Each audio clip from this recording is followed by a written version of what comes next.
Bonjour à toutes et à tous, bienvenue dans votre édition régionale. Premier titre ce jeudi, l'INSEE est revenu sur 3 études concernant le logement dans les Hauts-de-France.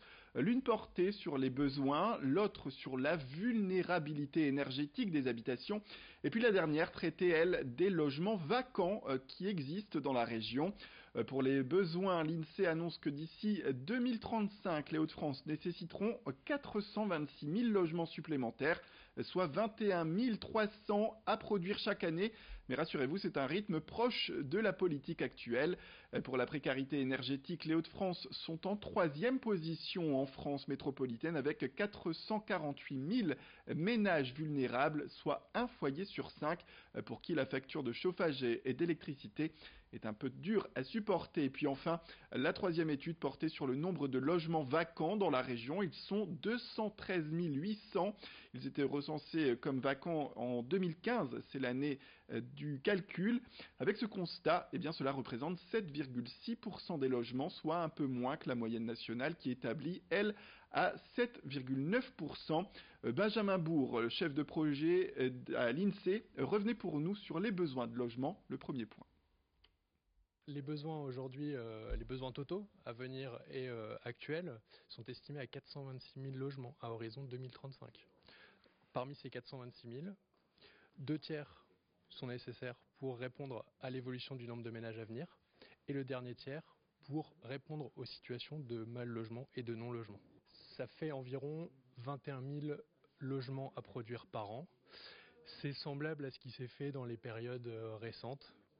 Et donc après, c'est à l'action publique de mettre en place les mesures. C'est quelque chose qui a déjà été fait par le passé et qui reste relativement stable.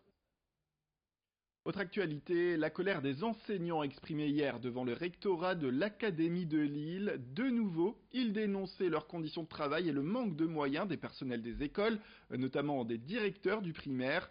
Après le suicide de Christine Renon, directrice d'école en Seine-Saint-Denis, des rassemblements ont été organisés partout en France en guise de soutien et de solidarité, mais aussi pour exprimer le mal-être du corps enseignant.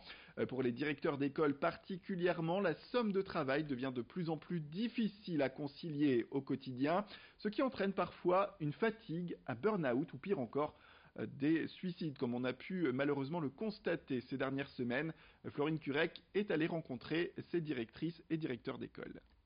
On est venu défendre le statut des directeurs en particulier et les conditions de travail de notre métier plus globalement.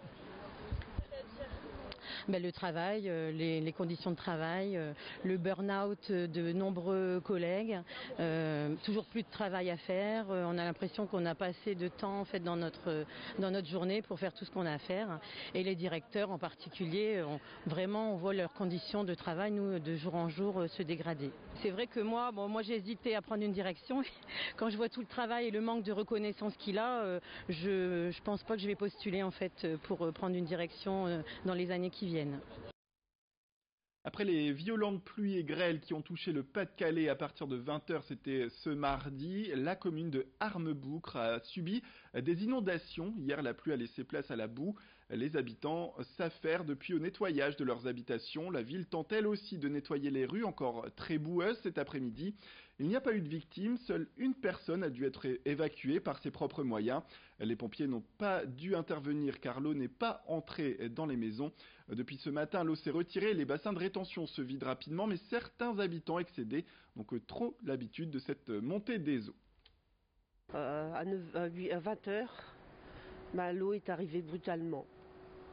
Alors j'avertis les personnes qui pouvaient venir m'aider et puis ils sont venus pour m'installer des planches, des sacs de sable, comme d'habitude, parce que ça fait la 10e fois que je suis inondée. Mais cette fois-ci, je n'ai pas été inondée dans la maison. Mais enfin, ça devient pénible. Ça fait 10 fois en une quinzaine d'années. Alors c'est pas toujours facile. L'actualité également ce jeudi 7 novembre, c'est la journée nationale de lutte contre le harcèlement à l'école. C'est un thème majeur quand on sait qu'un élève sur 10 serait aujourd'hui concerné par les moqueries, les insultes et les coups au sein de son établissement. Une détresse au quotidien qu'a vécue la jeune Émilie et qui en 2015 a préféré mettre fin à ses jours après des années de harcèlement. Sa maman, Virginie, a accepté de témoigner.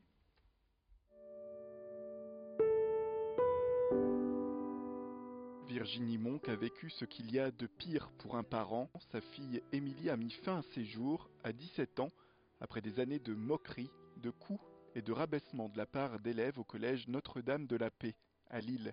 En cette journée contre le harcèlement scolaire, elle revient sur cette terrible épreuve. On a retrouvé des dizaines de pages où elle dessinait des visages, des jambes. On se moquait d'elle parce qu'elle avait un grand front. On lui disait qu'elle était la plus moche du monde, enfin des choses comme ça. Elle voulait même plus qu'on la prenne en photo les derniers mois de sa vie parce que elle avait fini par se voir comme une espèce de monstre qui mérite pas de vivre. Et c'est ça qui l'a menée au suicide. Un geste qui laissera à jamais des interrogations pour Virginie.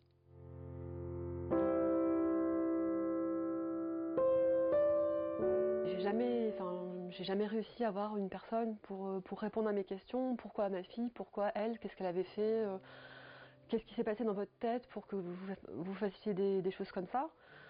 Et c'est très frustrant, c'est très... je pense que... En plus, ils étaient jeunes à l'époque. C'était des enfants de 12, 13, 14, 15 ans. Donc des adolescents. Et je tiens compte de ça, c'est-à-dire que je pense que peut-être si j'en rencontrais avec qui je pouvais discuter et qui exprimait des regrets sincères, hein, bien sûr, je pense que je pourrais envisager même de pardonner peut-être. Contre le harcèlement, Virginie Monck a aujourd'hui un conseil à donner. C'est vraiment pour ces élèves-là, il faut vraiment qu'ils n'aient pas peur de parler. Après, l'interlocuteur, ça peut être vraiment un adulte, un enfant, quelqu'un de l'école, de la famille, en dehors. Mais surtout, il ne faut pas rester seul dans son silence, puisque les choses ne vont pas s'arranger en restant silencieux. Peut-être même qu'en faisant ça, on va aider d'autres personnes qui sont également victimes. Et aussi faire prendre conscience aux agresseurs de ce qu'ils font. Parce que par la suite, ils vont devenir des adultes et qui auront des enfants, qui seront peut-être un jour aussi eux-mêmes harcelés ou harceleurs. Voilà, c'est la fin de cette édition. Merci à toutes et à tous de nous avoir suivis. Restez avec nous, l'information continue.